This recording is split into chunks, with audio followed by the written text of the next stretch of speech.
Assalamualaikum saudara sebangsa setumpah darah saya. Bertemu kembali dengan saya. Eh, Kali ini kita membahas tentang pemilu Indonesia.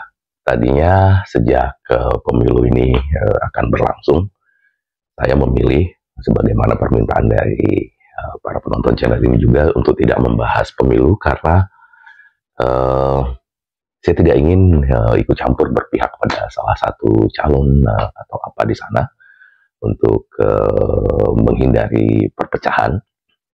Ya, tapi kali ini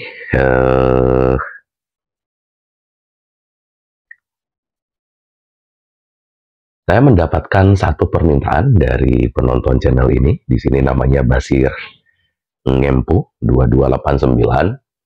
Dia bilang, Pak Win, bahas tentang pemilu Indonesia yang dibahas di Malaysia. Maksudnya salah satu mungkin ini salah satu Astro Awani yang kagum dengan politik Indonesia yang tidak ada politik identitas atau perkauman.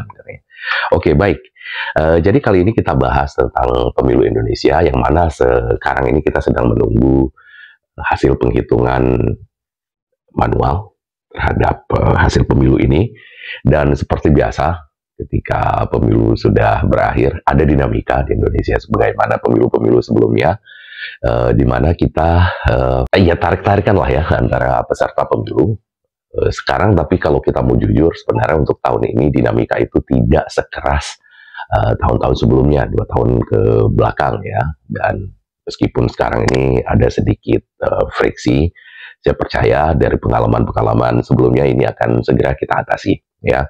Cuman di sini yang menarik seperti yang dikatakan Basir Ngempu tadi, bagaimana pemilu kita di Indonesia ini ternyata menarik begitu banyak perhatian dari negara tetangga kita, Malaysia, negara yang ngaku-ngaku saudara serumpun kita, tapi kita nggak mau mengaku serumpun sama mereka. Di sana, ini menariknya, kita yang pemilu tapi mereka seperti yang merasa penting sekali dengan pemilu kita.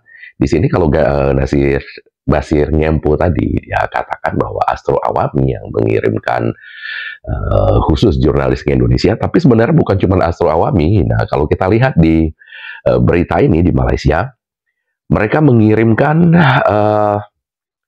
15 jurnalis khusus untuk belajar bagaimana pemilu di Indonesia. Mereka kirimkan ke sini. Kita lihat ini videonya. 15 wartawan daripada pelbagai agensi berita Malaysia digerakkan ke Indonesia melalui program Jejak Serumpun. Lawatan ilmu ini direncana untuk para wartawan Malaysia didedahkan dengan pelbagai perspektif di sebalik kerancakan pilihan raya di Indonesia Rabu ini. Presiden Iswami Malaysia Ashwat Ismail menggariskan selain pendedahan kepada proses demokrasi antara yang terbesar di dunia. Nah, jadi kita lihat di berita ini tadi, satu asosiasi wartawan di sana, Iswami ini mengirimkan 15 anggotanya ke Indonesia untuk melihat, mempelajari dan mengambil hikmah atau manfaat pelajaran dari pemilu Indonesia ini kepada Malaysia di sana.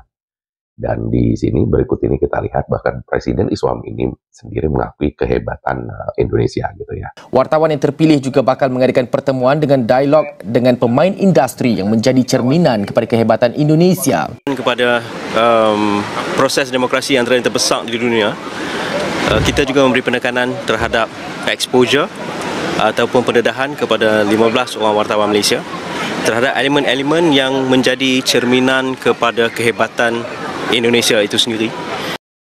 Nah, jadi di sini kita lihat ya, bagaimana kalau orang-orang yang cukup berwawasan dan cukup pintar di Malaysia sebenarnya mengakui kehebatan kita Indonesia ini gitu ya.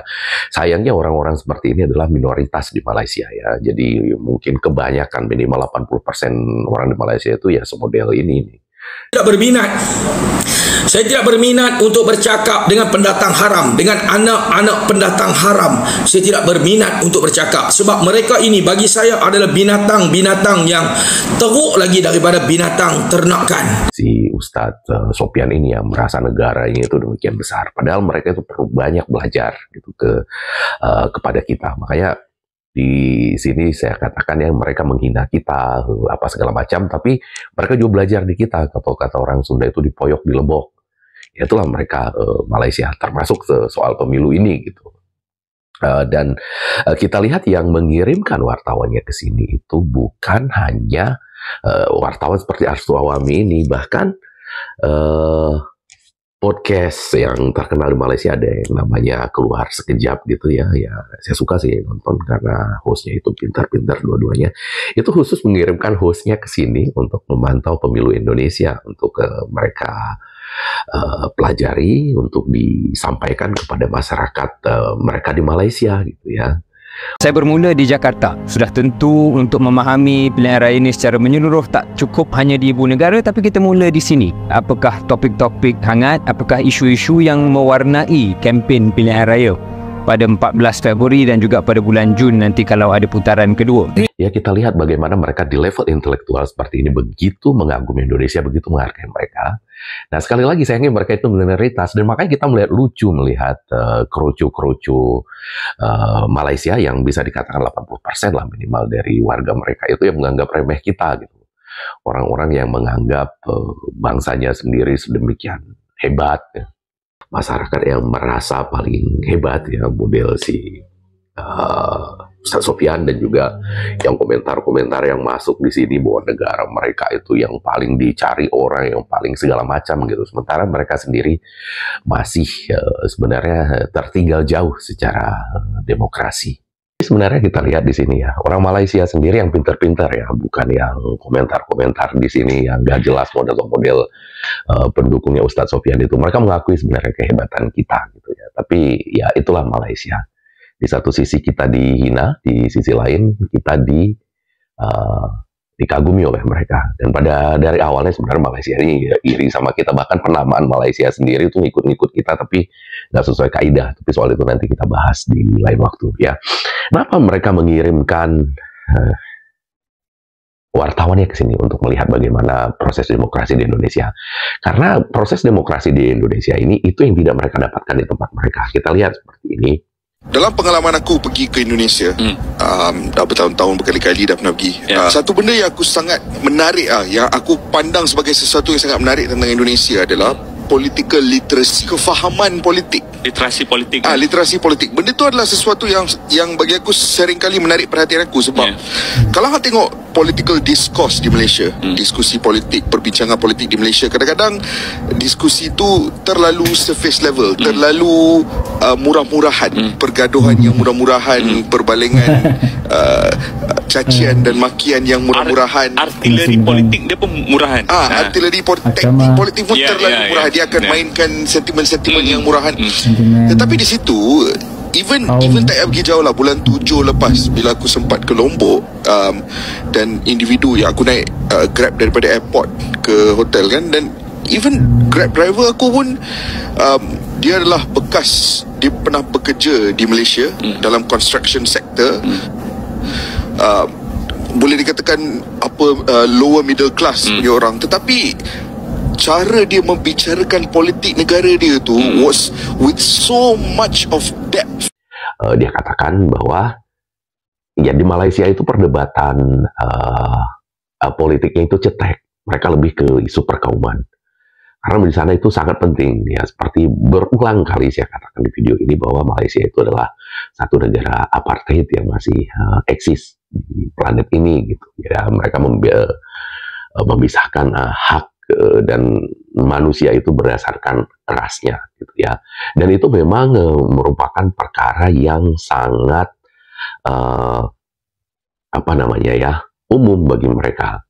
Nah, contohnya seperti ini nih, kita satu isu di mana isu yang amat sensitif, di kalangan rakyat Malaysia, di mana ada individu atau NGO yang berkatakan sebagai NGO, dan mereka menggunakan title sebagai NGO ni, dan mereka menghina perkauman di Malaysia. Di mana saya telah dapat satu video daripada TikTok di mana individu tersebut telah menghina kaum Cina dan India sebagai pendatang haram, termasuk keagamaan yang telah disentuh, Buddhism dan Hinduism telah dikatakan pendatang haram.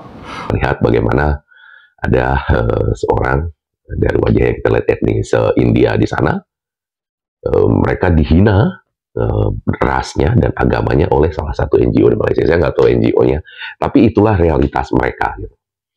Nah, kemudian kita lihat dalam pembahasan-pembahasan di Malaysia sendiri bagaimana mereka melihat pemilu kita ini yang di sini nggak laku memang soal politik identitas gitu ya.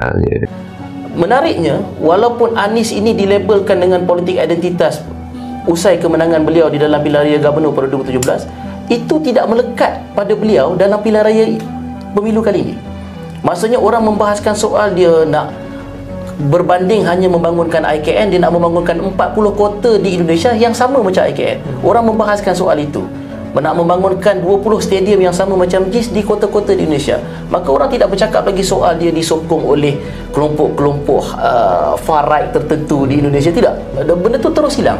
Ya, salah satu pembicaraan mereka di sini, mereka berbicara tentang Anies Baswedan yang katanya meskipun ketika di Jakarta di pemilihan gubernur membawa politik identitas, tapi ketika dibawa ke pentas nasional itu nggak laku dan orang lebih berbicara kepada kebijakan apa nanti yang akan diambil kalau calon yang ini menang dan kebijakan apa kalau calon yang ini, seperti itu. Nah, ini juga salah satu dari host bola di Astro Awami, dia katakan bahwa literasi politik Indonesia ini sangat mendalam, gitu ya. Jadi kita ini masyarakat umum pun di sini kita memahami politik kita, kalau ini nanti naik itu akan begini, kalau ini naik itu akan begini. Dan itu berbeda dengan di tempat mereka di Malaysia yang hanya ketika berbicara politik itu isu perkauman. Kalau ini naik Melayu itu akan diuntungkan, kalau ini Melayu akan ditekan. Jadi mereka berkutat di masalah itu. Dan satu hal lagi yang mereka nggak bisa tiru dari kita adalah kestabilan politik kita. Gitu ya. Ya, meskipun sekarang ini ada riak-riak kecil itu bahwa ada yang tidak terima dengan hasil pemilu, sebagaimana saya di awal video ini katakan, itu nanti insya Allah akan kita atasi ya, karena dari pengalaman-pengalaman sebelumnya, riak-riak tahun ini tidak seberat sebelumnya sebenarnya, gitu ya.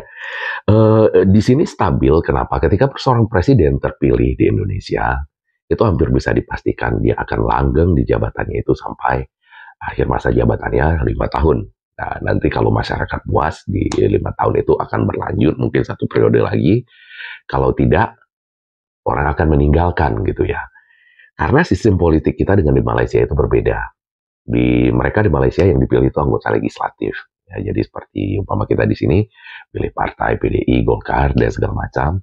Nanti partai-partai itu berkoalisi ya untuk menjadi mayoritas di parlemen. Nah, koalisi yang mayoritas di parlemen ini nanti akan menuju Perdana Menteri. Oposisi itu akan menyerang terus Perdana Menterinya. Nah, di sana kalau dinamika di parlemen ini berubah, umpamanya ada anggota koalisi yang tidak puas dengan koalisinya, berpindah ke koalisi lain dan itu menjadi mayoritas, itu Perdana Menteri dan pemerintahnya jatuh, kabinetnya jatuh, diganti lagi. Jadi enggak seperti kita gitu ya, begitu dipilih udah langgeng gitu selama 5 tahun. Kalaupun ingin dimakzulkan prosesnya itu panjang, agak susah. Ini yang membedakan kita dengan di Malaysia ya. Dan mereka ini dari melihat bagaimana antusiasnya orang Malaysia itu meliput pemilu kita, sepertinya mereka ada kerinduan untuk seperti itu ya. Bagaimana kalau politik itu mendalam masyarakat untuk memahami politik seperti di kita di sini. Tapi satu yang mereka lupa, saya pikir Malaysia, sejarah kita, pembentukan bangsa kita itu berbeda dengan mereka. Mereka itu kan pemberian dari Inggris kemerdekaannya ya. Mereka itu disuapi bagaimana cara bernegara, bagaimana apa.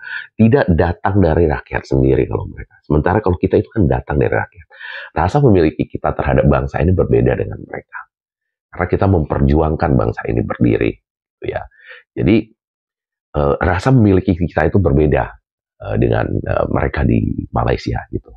Dan satu lagi seperti itu tadi, ya sulit kalau mereka itu ingin seperti kita bahwa tidak ada isu perkauman, karena mereka dalam konstitusinya sendiri mengakomodir perkauman itu, berbeda dengan kita kan. Kita ini sejak kecil, sejak SD sudah didoktrin dengan Bhinneka Tunggal Ika, kita didoktrin dengan Pancasila gitu. Jadi kita sebenarnya di dalam konstitusi kita itu tidak ada konsep ras. Konsep ras itu kita tidak punya di Indonesia sini. Ya, jadi bahwa kita itu sama semua. Itu di Indonesia itu tidak ada di Malaysia. Jadi kalau mereka mengirimkan wartawan pun untuk belajar ke sini, ya saya pikir nggak akan bisa juga mereka meniru Indonesia. Karena apa? Karena fundamental dari pembentukan bangsa itu sendiri berbeda. Kita adalah negara bangsa, mereka itu Malaysia negara yang berbilang bangsa. Ya, di satu negara itu ada berbangsa-bangsa. Makanya di sana orang Cina gitu ya, mereka nggak ada beban mengatakan dirinya Cina. Tapi di Indonesia kita katakan Cina, bahkan orang Tionghoa itu tersinggung. Saya bukan orang Cina, saya bukan, ini orang Indonesia katanya. Dan itu bukan hanya di Indonesia, bahkan mereka di negeri Tiongkok sana pun, ketika memperkenalkan diri, nggak pernah mereka katakan saya Cina Indonesia. Nggak, saya itu Indonesia. Kalau udah terpaksa banget itu mereka baru bilang, ya saya orang Indonesia keturunan Cina. Tapi awalnya mereka mengatakan bahwa saya Indonesia. Ya. Karena itulah banyak hal-hal seperti itu yang ingin mereka tiru, tapi sebenarnya nggak bisa. Dan yang menariknya di sini, bahwa sebenarnya ya kita lihat Malaysia lah yang lebih berkepentingan kepada kita daripada sebaliknya. Ya contohnya seperti ini, ketika pemilu kita mereka kirimkan berbondong-bondong, sementara event besar mereka di sana kita Indonesia nggak peduli pun gitu. Contohnya beberapa waktu yang lalu ketika mereka memilih yang di Pertuan Agung baru gitu, hampir nggak ada gitu orang Indonesia yang tahu gitu. Ya saya tahu karena saya lihat di Twitter, lihat di mana gitu. Tapi nggak ada kita mengirimkan wartawan ke sana khusus untuk meliput itu. Jadi sebenarnya nggak begitu penting sih bagi kita mereka ini. Cuman sekali lagi, kenapa orang di Malaysia itu banyak yang meremehkan kita? Karena di Indonesia sendiri sebenarnya persepsi tentang Malaysia itu belum kita perbaharui. Sejak dari tahun 80-an, 90-an. Banyak warga negara kita, terutama yang di pelosok-pelosok, masih menyangka kalau Malaysia itu adalah negara yang sangat jauh tingkat kemajuan ekonominya dengan kita di Indonesia. Jadi, begitu dulu video kali ini dari saya. Assalamualaikum warahmatullahi wabarakatuh dan merdeka.